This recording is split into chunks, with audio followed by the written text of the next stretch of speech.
If you enjoy what we do, please support the channel by giving the video a like.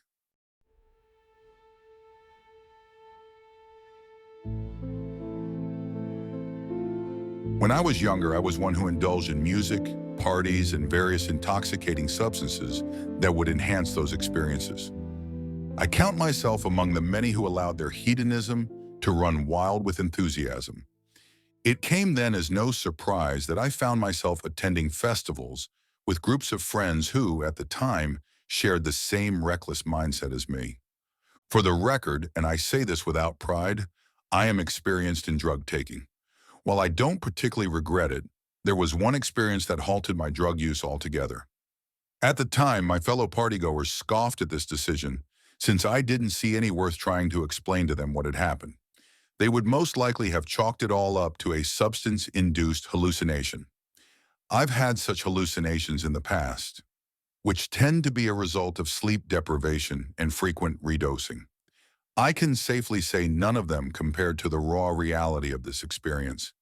It was the start of summer, and my friend Rachel had informed me that a group of them were heading to an EDM festival a couple states over. I'll refrain from divulging the location, as I feel I have already revealed too much by specifying my home country, but I was quick to take up the invitation. Hastily, I booked a ticket from the third batch release and began making preparations for the trip. It was a 3-day weekend festival, so tents and other supplies were required. Of course, I was readily prepared with all the required equipment, the festival most certainly not being my first. I'll spare you the long car journey to the location, but we could barely contain ourselves. With me were my buddies Chris, Robbie, and of course, Rachel. We hadn't been to this one before, and we vigorously discussed many topics, including how we were going to smuggle in our pills and powders. I myself opted to bring MDMA powder, often coined ecstasy when in pill form, and a few LSD blotters, planning to candy flip for the duration. I stuck to the ever-true ballsing method, which is exactly as it sounds, stuffing your baggies into your boxers before going through security. For people like us, the place was pretty much a nirvana. It was set up in a rural area, bordering hilly woodland on one side. At least a dozen enormous festival tents were set up in a semicircular fashion, all playing EDM, but with different artists in the lineup. Paradise at the time. The first day went by in a blur. I was quick to dose up on MDMA, which kept me dancing through 8 hours of bliss. I don't recommend redosing, but damn if it isn't hard to avoid when everyone around you is doing just that. Peer pressure at its finest. We joined with another group of like-minded individuals by the end of the day, and we decided we'd camp together. Robbie had the wonderful idea to have a campfire, but with the rules and regulations, we'd have to go somewhere a little more removed. We decided to pack up our tents and move over into the woods that bordered the property. I was skeptical at first, but we came across a really nice spot at the top of a hill, from which the terrain descended and gave us a clear view of the treetops across the forest. Pretty much the perfect spot to watch the fiery sunset commonly associated with summer evenings, whilst also being out of eye and earshot from any uptight security personnel. After setting our tents up, drinking began without hesitation. The sun was getting low, and all in all, I felt great, despite the onset of a come-down headed my way. We were able to gather up twigs and sticks fairly quickly, being in a forest, and use spent beer packaging to get the fire going. "Hey, want a bump?" Chris said, who I was sat next to on a fallen log near the campfire. He offered a bag of shardy powder, which I immediately recognized as ketamine. How could I have refused? It was such a perfect moment I couldn't put down a little dissociation. "You even have to ask?" A wide grin grew on his face, and he pulled out his car keys to scoop the powder. He sniffed a generous heap of the stuff before handing it to me. I crushed the bag a little, something Chris had forgotten to do beforehand, then took out a miniature snow-covered mountain and practically inhaled it. I tasted the drip a little, but it wasn't so bad in comparison to what I'd been consuming earlier in the day. I felt it immediately. "Whoa, holy shit, dude. Feels like something they tranquilize a fucking rhino with," I said, words already becoming jumbled and merged together. "I know, right? Didn't even open it earlier. Been saving it for now. Robbie, eagle-eyed for intoxicants, practically teleported onto the log next to Chris. Probably just a side effect of the drug, but his sudden manifestation caused me and Chris to erupt in laughter. Robbie acted jokingly offended at this. Didn't know there was an isomer that made you turn into an asshole? He chuckled. Yeah, it's called dickheadamine, Chris said, barely containing his giggles. Well, I'm feeling a little too respectful right now, mind sharing? Of course, replied Chris, passing the paraphernalia to Robbie. Just then, a different feeling swept over me. It wasn't a feeling of nausea or anxiety, but it was like the late-day sunlight was coming in pulses. Like I could feel the rays, as if they had weight and substance to them, increasing and decreasing in intensity as they swept across my face. I'd never felt anything like it from this type of drug before, so at the time I thought it was just the combination of whatever other chemicals were coursing through my veins in that moment. Tripping out, as one might call it. I chose to dismiss it and continue partying. Someone from the other group had brought out their speaker, a heavy and chunky thing that blasted bass into our bones. With the others dancing about the camp, I opted that one final redose of MDMA couldn't hurt. I'm not sure how long I flailed about Enjoy for, but when I went to sit down on the log for a breather, the horizon was already burning with a deep orange. Need a cold one? Asked Robbie, who'd somehow pulled off the same teleportation trick from earlier. What shit, dude? You got me again. Heh, just one of my natural skills. You want one or not? Yeah. Crack me one, I gasped, the exhaustion from the day finally catching up to me. Robbie opened a can and handed it to me, though it wasn't as cold as he'd promised. We sat there chatting for a while, gazing over the flittering leaves below, which reflected the dusk light. It felt serene, and I knew the money spent was not wasted. I became distracted at some point by a barely audible sound, somewhere off in the distance. Again, I thought nothing of it. I wasn't a stranger to the hallucinations brought on after heavy drug use, and I'd seen much worse, but the sound wasn't diminishing after some time, so I strained my ears to see if I could make out anything in particular.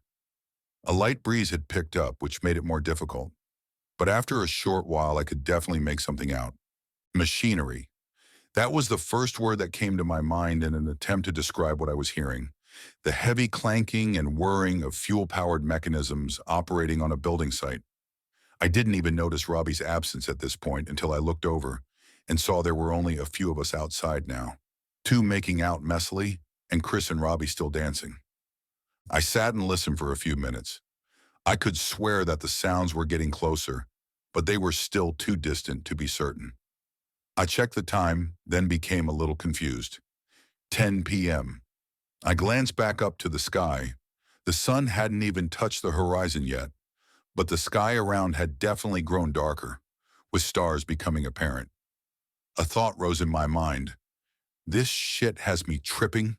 This was absolutely true, but the whole situation just seemed wrong in some way.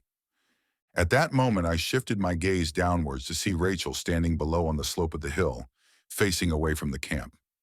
Squinting in confusion, I called out, "Hey, Rach, that you? What are you doing down there?" There was no response, not even a flicker of movement to suggest she'd registered my call. I grew concerned, thinking she'd taken too much, and I heaved myself up off the log to go and help her back up the hill. Rachel was standing with the strangest posture. Her shoulders were slumped so low it was like they had been dislocated, and her head lolled backwards. I picked up the pace a bit, growing more worried at her condition, when in all my carelessness I caught my foot on a root protruding from the dirt. I tripped head over heels, almost comically, and rolled down to the bottom of the hill in a tumble of dust and twigs. Luckily, it wasn't too high or steep, but it was far enough that upon looking back up, the firelight was but a faint orange haze which leaked over the brim of the hill. I was too shaken to realize at first, but after observing my surroundings, I could see that Rachel was nowhere to be found. Surely she wasn't so fucked up as to not notice the mess that I was rolling right past her. But then where was she? No one stood above me on the slope, and I couldn't see anyone else around me. I realized then that this was one of those stupid come-down hallucinations. I was pissed, seeing my white trainers now coated in a fine layer of brown dust, along with the rest of my clothing. Still, even with the realization, I found little comfort sitting on my ass, alone in a quickly darkening forest. I picked myself up off the ground and dusted my body down, but before turning to make my way back to camp, something caught my eye. The trees now blocked much of the sky, but the sun was still there, seemingly in the exact same place as earlier. From somewhere beyond the tree line above, there were these lines reaching upward toward the sun, very thin and barely visible, but they became more apparent the longer I stared. They moved in the most peculiar way, like hanging cables or tubes under the influence of gravity, swaying in curved arcs and terminating at the sun's edge. I wasn't so quick to credit this to some crazy visuals, however. I looked on in curiosity as more and more of these tubes began attaching themselves to the sun. The sun, which was brighter now, it was a dim orange previously, as sunsets tend to be, but now it looked more like it would during dawn, almost dazzlingly bright. I thought it had taken on a faint bluish hue, but with the drugs messing with my visual processing, I didn't dwell on that idea long. I willed myself to turn away and head back up the hill. My friends were probably worried with me gone, though they could equally have been completely unaware of my disappearance. I crawled back over the top to see only Chris and Robbie sitting near the dimming campfire. My knee fell on and snapped a twig, leading Chris to look over to the noise. He visibly jumped when he saw me, then fell back into confusion as he glanced between me and Robbie, waiting for someone to speak. "What?" I shouted over, unsure of what had them in such bewilderment. "Tell Man, stop fucking around. I thought you were some homeless dude or something," said Chris, letting out a sigh of relief after understanding the situation. "What are you talking about? I went down there to get Rachel. Wait, where is Rachel? She went to bed like 20 minutes ago. And you turned in like an hour ago," said Robbie. "What, Robbie, I've been down in the forest for, I checked my watch. 12 a.m.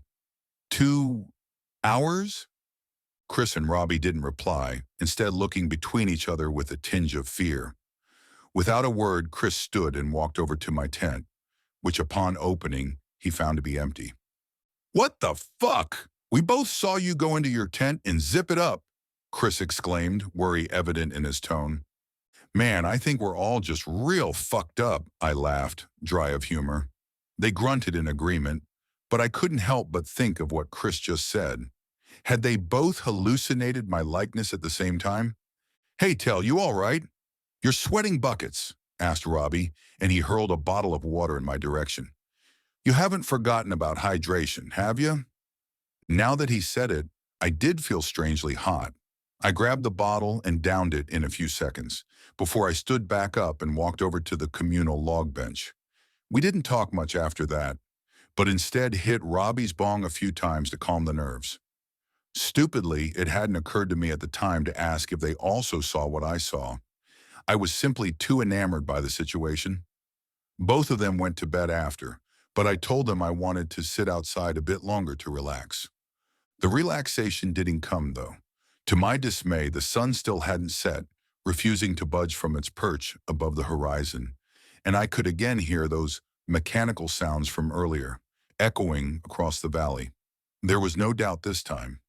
They were louder, clearer, which logically meant that whatever was producing the sounds had moved closer. I was still under the impression of some grand hallucination when I heard a voice. No, that doesn't do it justice. I couldn't make out any words, but I somehow knew inherently that I had heard a voice amongst the distant clanging, not as a separate entity, but as if the industrial soundscape was synchronizing itself in such a way that the combined din formed a low, metallic voice. Again, no words were apparent, instead a disordered mumbling that rang in between my ears. I noticed then the most bizarre sight yet. Despite the obvious abnormality of the pale sun hanging in the dead of night, I looked closer to see these faint lines drifting on its surface, forming an array of patterns which were slightly dimmer than the rest of the sun. Focusing more intensely now, it was, how do I even describe it? I'd tripped countless times before, but it looked nothing like the colorful swirling visuals I was used to. It was like I was looking at an enormous, infinitely complex fractal, unfolding in writhing patterns of brighter and dimmer light. The longer I stared, the further the noises synchronized themselves, building until I undoubtedly heard the words, "this one." It sounded so articulated, there was no way my mind had just conjured it up from the random combination of sounds. It came in waves, like an underlying tinnitus, wavering in intensity in such a way as to form those exact words. The sky was now a black ocean dotted with its stars, heavily contrasting the intense cold ball of light I saw before me. The heat was clearly noticeable now, as I found myself wiping sweat out of my eyes to continue looking. I made the decision to smoke some more weed and drink some more beer in hopes I could knock myself out and go to sleep. This was all getting too weird, even for a partying vet like myself. I packed a bowl and took a long, slow draw. As much as I didn't want to look, my eyes were magnetized to the concerning sight before me. The squirming lines were wider now, and much, much dimmer, more of a dark gray than anything. I rushed to down a few beers, and halfway through my third, a loud clank made me jump and drop the can to the ground. Furrowing my brow as if to ask the world around me to just stop whatever it was doing, I looked up one last time to see the patterns had ceased all movement and were now almost black, gaping. To my horror, they began to move again. No, the lines remained motionless, but the darkness within was writhing and started to fall. Swathes of tiny black shapes were pouring out of the sun right before my eyes, down into the trees below. At this point in my drug-induced delusion, my faith in the fact that this was a hallucination was dwindling. They kept pouring out until I could see trees in the distance starting to shudder, leaves dancing about like a great stampede of something were shaking them. I didn't have the conviction to control myself anymore, and I started hyperventilating. The swaying treetops were getting closer, and a faint, horrible chittering noise became apparent, like how I imagined insects would sound if they were capable of laughter. The tree's movement must have been less than half a mile away now. I was paralyzed. Whether I was now in full-fledged delirium or not wasn't my concern at the time. My eyes did not seem to betray me otherwise. Whatever were moving through the trees below were moving fast, and within 20 seconds they were within full earshot. The sounds coming from the darkness became unbearable, like nails scraping my eardrums, and then nothing. Movement ceased and silence fell. The fire still flickered dimly, preventing my eyes from adjusting to the swirling darkness weaving throughout the tree trunks downhill, and the crackling of the embers disturbed the thick, heavy silence permeating the camp. Suddenly, the sound of a twig snapping somewhere to my left broke my petrified state, and my head snapped to the direction it had come from. Rachel stood at the edge of the fire's illumination. No, calling that thing Rachel would be an insult to her very existence. It looked like something with no knowledge of human physiology had attempted to rebuild her using individual body parts, its limbs constantly shifting and readjusting themselves in a fluid manner, like it was trying to correct itself. It took a step forwards, jolting me off of the log and onto my back. Rolling backwards, I pushed myself back off the ground, but it had not moved further. Instead, it opened its mouth, or mouths. I couldn't tell how many it had at one time, constantly splitting and merging, combining and creating new holes. I couldn't see anything inside, just darkness. It began emitting these vile clicking and ringing noises, which rose and fell, never finding a tone to settle on. And just like the sounds before, they started to synchronize into something semi-coherent. Whatever this was didn't seem to be able to copy Rachel's voice. Still, I could not make out any clear words. Imagine someone who doesn't understand English hearing the language spoken. That is how I felt listening to this abomination, like an auditory stroke. It appeared to give up after another moment and went quiet. Its mouths instead began multiplying, growing and expanding over its skin like Swiss cheese, until nothing that resembled a human remained. My eyes grew painful, trying to focus on whatever stood in my presence. It, nothing in my vocabulary can accurately describe the being. I can't really even remember how it looked. As hard as I try, the form was just mentally incompatible. I can recall dark lines and shapes, both sharp and organic, shifting in certainly more than 3 dimensions. There looked to be something peering out from the spasmodic blackness, something like monochrome faces all overlapping, separate but at the same time as one. They gazed out at me with an expression of intense sorrow, lips parting as if to talk, yet any words were snuffed out by that incomprehensible void. After what felt like hours, but was probably seconds, it started to move again.